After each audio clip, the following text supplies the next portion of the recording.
Do you understand that you are a vibrational being first and foremost, and that you are offering a vibration all the time, and that the vibration that you're offering is sort of where you're at, what life has brought you to?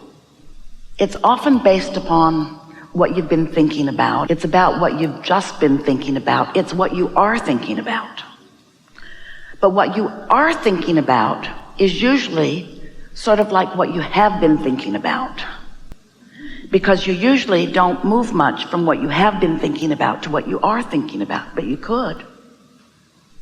What you are thinking about, which is a lot like what you have been thinking about, is largely about what you're observing. So what you're observing and what you have been observing and what you have been thinking about and what you are thinking about keeps bringing more to observe that's just like that. So most things don't change very much for most people, even from decade to decade, because you have these habits of approaching life that are mostly based upon observation, and so it's a cycle that you continue to repeat. But it is not a cycle that needs to be repeated. As you are observing your life experience, you are continually, without knowing it usually, giving birth to preferences of improvement. It really is the basis of all evolution. So, as you are emitting this vibrational awareness of what would be better for you from your vantage point, that vibration matters a lot.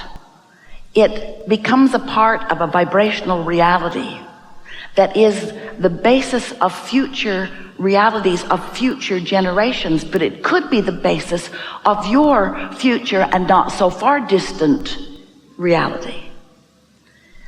But it's slow going for most of you because your awareness of what is dominant.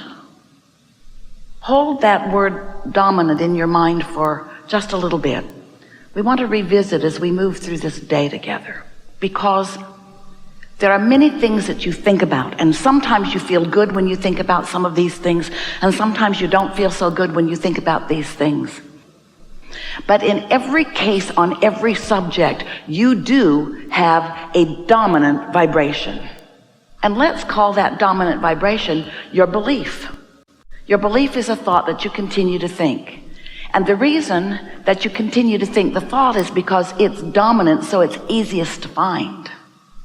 It's dominant, so it has the most momentum. But it doesn't have to be dominant, and it doesn't have to have the most momentum, because you could make a thought of your choice dominant just by making a thought of your choice dominant. You could say, this thought is more important to me than that thought. Prosperity is more important to me than poverty. Even if poverty is dominant in your current experience, you could make prosperity dominant in your vibration if you'd stop observing. If there's somebody in your life that is giving you constant grief and you're observing them, how you feel about them is dominantly negative. But you could feel dominantly positive about them if you would stop letting what you observe be the basis of your vibration about them. You're sort of getting the hang of what we're talking about here? We're talking about the difference between being a deliberate creator, one who chooses the dominant thought and practices it until it is easily dominant, or one who just stumbles around, we love you so much, and focuses by default on whatever's loudest or most present. And you know what's so tricky about that? What is most present in your experience is what's dominant in your vibration. But you could change what's dominant in your vibration. You could have 10 major aspects of your current life. One of them could be pretty good, and 9 of them could be far from good. And if you would focus on the one that you like, you could make it so dominant the other 9 would have to become the same. We love you so much, but you are lazy. You don't do that. You don't choose often what you mean to be dominant. You don't choose the direction of your thought or the vibrational content of your thought, because along your way, you have come to believe that what is dominant. But it isn't. Vibration is dominant. So you could choose from what is, whatever aspect of it you want. The other day, Esther was enjoying cleaning up some resistance in her own experience on a specific topic. And she was using a process that we've been teaching for quite a long while called a focus wheel. And the focus wheel is used to increase momentum. It is used to pick a topic that you would like to make dominant and increase the vibration of it, which is what makes it dominant. So the focus wheel works like this. You're observing life, something that you observe could be improved, and you recognize it. So you sit with the intention of improving your vibration on a subject. So you start with where you are. Such and such sucks. And then, as always, when you know what you don't want, for just a flash you know what you do want. So on the other end of that stick is a clearer than usual picture of what you do want. I know I don't want this, I would prefer this.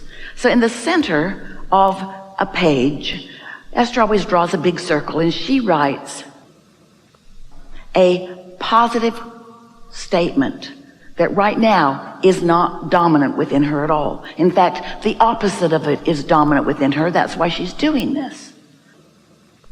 It's something that she intends to make more dominant because she is going to focus on it for a little while and allow it to become more dominant. You following?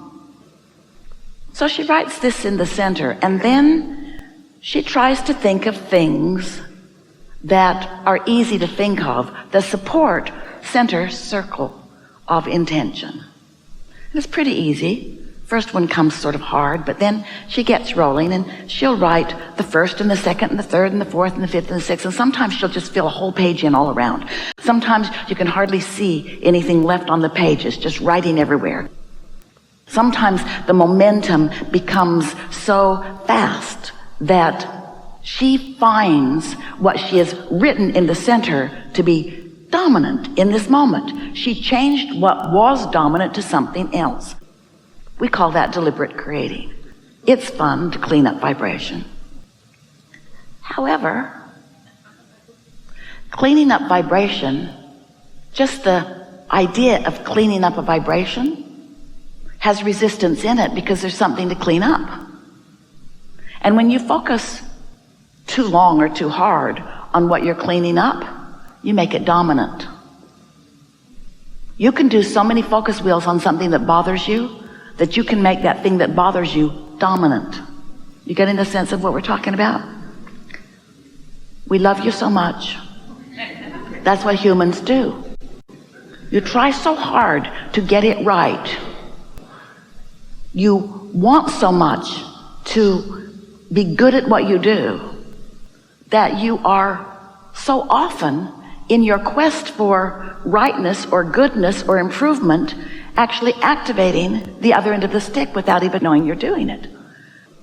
Well, that's what Esther was doing. She was working so hard on cleaning up a vibration that she had been aware of that keeps rearing its ugly head, that while she was going through the motions and actually slightly improving the way she feels, overall, Too much focus wheeling on the same subject over and over again was making what she didn't want dominant. Can you follow this a little bit?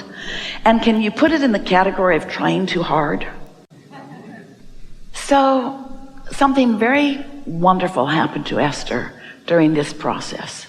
Right in the middle of the process, she grew weary of the subject. Sort of like sitting and looking through the catalog too long. Does that ever happen to you? Seemed like a good idea. Ooh, I'd like that, and I'd like that, and I'd like that. But after about 25 catalogs, you just want to vomit. Too much. You know what we're talking about. Too much on a topic without really improving anything. Maybe too much yearning. So she reached that place, which, for ease of conversation, a really good description, she reached a place without, in that moment, being able to consciously identify it, of just giving up. It was like, enough already. Enough already. I've said what I want what I've said. I'm Popeye the Sailor Man. Something like that. And in the process of that, she doesn't even know how she did it. So we can't even really teach it to you. We're just telling you it's possible. Oh, we'll show you how.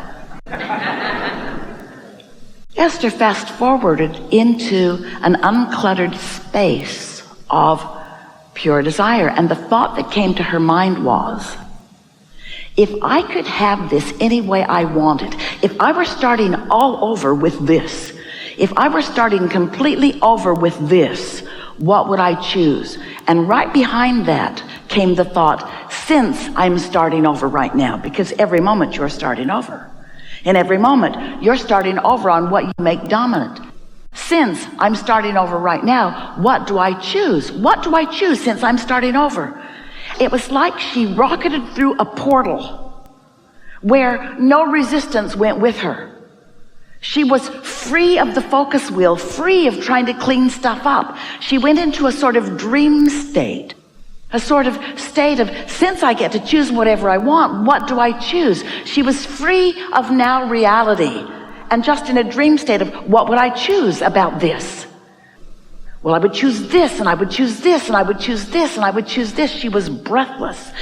And the reason that we're telling this to you is because it was so obvious to Esther, the difference between trying to clean up a vibration and just starting fresh on a subject where there's nothing to clean up, and allowing yourself to go right to where you want to be.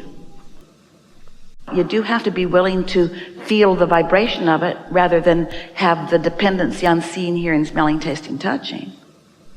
The more you hook up with your inner being, the more you will understand that it's all vibrational. And the more that you understand that it's all vibrational, the more you will look for the Elsies and the Jerrys where they are, not where they were. Esther woke up in the night and wrote that in her iPhone as the title of the book. Look for me where I am, not where I was. Because when you get into this vibrational world, then you don't lose access to anything that you care about. Look for yourself where you are, not where you were. Now hear this. Current manifestation is were. Current manifestation is past tense. So look at where you are, not where you were. But you got to understand, you all understand right now, don't you? This conversation is taking you there. You are vibrational beings, and you are there. And so when you look where you are, now you're acting in your vibrational being rather than reacting to what was. And when you react constantly to what was, you recreate what was. So your manifestations keep reflecting what was, and you don't recognize any progress.